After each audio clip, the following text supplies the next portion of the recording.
Very good morning all of you. Happy weekend. तर हाय, मी आहे स्नेहा.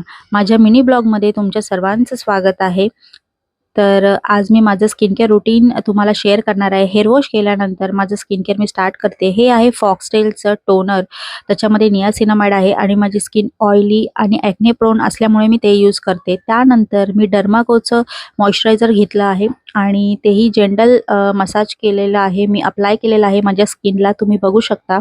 त्यानंतर मी सिंदूर लावलेला आहे. सिंदूर इज अ मॅन्डेटरी. मला फार आवडतो सिंदूर. आणि मग माझ्या लिप्सला सुद्धा मॉइश्चर ठेवण्यासाठी मी लॅक्मेचं लिप केअर यूज करते, लिप बाम यूज करते आहे. थोडा वेळ मी बाल्कनीमध्ये राहून थोडा माझा मी टाईम एन्जॉय केलेला आहे आणि मग मी माझं ड्रिंक जे आहे वेट लॉसचं जे न्यू स्टार्ट केलं आहे, दालचिनी टाकून ते गरम पाण्यामध्ये उकळून पिते मी. तर हा होता माझा स्किन केअरचा मिनी व्लॉग. तुम्हाला कसा वाटला नक्की सांगा आणि माझ्या चॅनलला सबस्क्राईब करा. तोपर्यंत बाय बाय.